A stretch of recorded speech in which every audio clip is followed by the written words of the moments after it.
I got a question from a longtime listener, John. So, John, thank you for submitting the question. He asked, what are some practical things that you can do to become a Rockstar product manager? And I thought it was a brilliant question. But at the same time, I had a question. My question was, what does a product manager mean to your organization? Because here's what I discovered. A product manager oftentimes means different things for different businesses, depending on the size, the type of business, even a role itself. So when you're thinking about the project manager or product manager role, you'll need to know what it can mean and that it means different things to different people. But that being said, that set aside, the majority of roles follow the same characteristics of the role. And I tried to put together, piece together a simplified version of what a product manager focuses on. So they understand the market and opportunities. This means identifying potential opportunities related to a new feature or a change in the product or any of those types of things. Next, they define a solution. So this includes engaging with stakeholders to understand their needs, gathering requirements, identifying limitations, detailing what's possible. The product manager creates the necessary documentation to begin in the design, initiate, and evaluate things. They look for factors such as feasibility, cost reduction, business model impacts, value proposition of the product. Those are the things that drive them. And when a product solution is defined and a product manager has created an epic and defined all the requirements, the product manager then has to closely collaborate with the design team and have conversations with the development team to validate, is it technologically feasible, and also find ways to reduce costs related to product development. So the designer is the main person who leads the design phase, meaning that the product manager is there to support the designer and share their knowledge. So that is a big step. And this is where I came up with the whole, I don't know if you remember from training, John, but the POBAFATA, where a business analyst, functional analyst, and technical analyst support the product owner in making these decisions. And oftentimes this is where it becomes fuzzy because the product manager could also be the product owner, where the fa or ba could be what the perceived product owner is. I think you see where I'm going with this. And this is where organizations really get hung up and confused. So when the design solution is done, the product manager then has to ensure the requirements and epic align completely with designs, meaning that changes may be necessary or updates or whatever the case may be. Once the design phase is completely done, then the product manager starts conversations with the team to ensure they fully understand the solution and are ready to start their delivery or development phase. During the delivery phase, the product manager can lead and help with meetings, provide additional information to developers, support removing impediments or distractions, and ensure the timely delivery of what's happening. So, in many cases, organizations designate someone like a program manager or another project manager to do this role. So, this is where a lot of people have been talking about the recent Agile Alliance and PMI joining forces. This is where this comes into play because now there's been so much muddying of the waters. And I'm not blaming Agile, I want to be clear here. But there's been muddying of the waters with all the different roles, accountabilities, title, who does what. If you were listening last week, we had a great episode about understanding and aligning roles and responsibilities and titles as part of a team working agreement. But it's one of these things where a product manager needs to focus on ideation phase, initiation, kicking off a project, making sure we have what we need and that the idea is a good idea. And in fact, it aligns with where we're trying to go with our North Star. They're also responsible for research or discovery phase, understanding the market, identifying opportunities, clearly outlining the solution by definition, figuring those things out, identifying our personas, getting to the point where we're prepared for kickoff.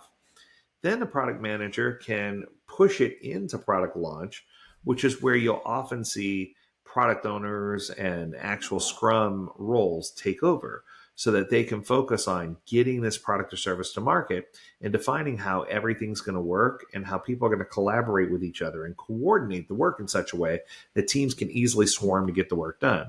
This is where you start talking about limiting WIP and understanding the right set of features that need to be completed and having that work prepared so that the team can easily consume those features. It's about pursuing the opportunity and expanding the taking advantage of the ability to be successful as a company. And those are the things that the product manager takes on as their main responsibility. So, in a way, I guess you could say a product manager is more focused on a feature or solution and not necessarily the overall holistic roadmap. The roadmap is the vision of the product, and that's often the same and done in collaboration with senior product managers or directors of a leadership team or anybody who's a key stakeholder in the organization. But the product manager is the first one who has to translate it and see how it leads those conversations down a path so that leadership feels informed about the opportunities and the product managers and developers and designers are all on the same page. So if you can get to that point where you have this level of alignment, where you're defining and understanding the problem, making sure you do the due diligence of writing an elevator statement for our target customer that is struggling with this problem. Our product or service is this type of product or service that provides this key benefit, a compelling reason to buy it. Unlike our competitor's product or service, ours is different or better for this reason. What are we trying to solve? Ask yourself the questions. What are we trying to solve? Where does the problem start? What are the symptoms of the problem? Who's affected by the problem and how big is the impact? Why is this problem difficult to solve? If the problem is solved, what would happen? What would the main result be? What is something that we can track? Then you can define how it works now, what its limitations are, and how it should work in the future. So it's a present identification of limitations and a future of how the product should behave or the service should behave going forward. We can gather information from stakeholders as part of discovery, and this can be using focus groups, social media sentiment, figuring out what's going on and talking to the people involved so we can gather that information. When a product manager has a general idea of the problem and they understand it, then they can have better facilitated discussions with stakeholders to understand the requirements, needs, and expectations. And that just makes everything kind of map together. Those conversations often begin with open-ended questions like, can you describe a problem and why it's happening now? Or help me understand how this is taking place. How do you imagine a solution to look? If you ask these types of open-ended questions, it gives people an opportunity to really dig deep and figure out beyond just the high-level symptoms what's happening inside of the organization. Once you've asked those initial questions, then you can get more specific. Do you imagine this happening like this or like that, and why? So from what I'm hearing, the issue is this, and the expectation is this, so that you can eventually be able to do this. These seem to be really important requirements, and I want to make sure I didn't miss anything. How do you envision these laying out? All of these things seem incredibly important. Do any of these have extended urgency or additional urgency above some of the others?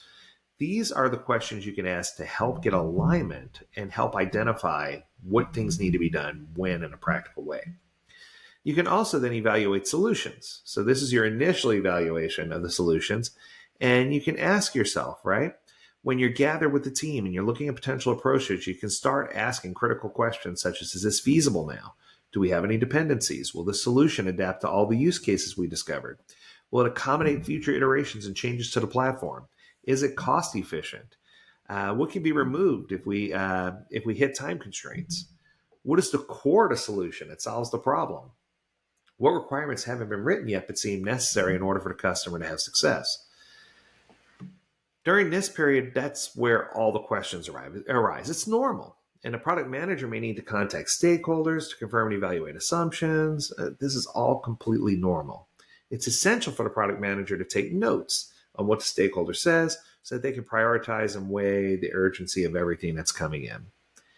If you can do these steps and get to the point where you're gathering requirements, sketching out mock-ups, visualizing what you're trying to do, evaluating alternatives and cost and feasibility, and making sure your timing's in line, these are all the things that are going to help you as a product manager be incredibly successful, and it's going to make you stand out as a rock star. That's going to do it for this episode, John. I hope that helped. If you have a topic you want us to discuss, learn more at AgileDad.com. We would love to hear from you. And as always, we encourage you to stay healthy, stay well, and stay agile, my friends. Until next time, do take care.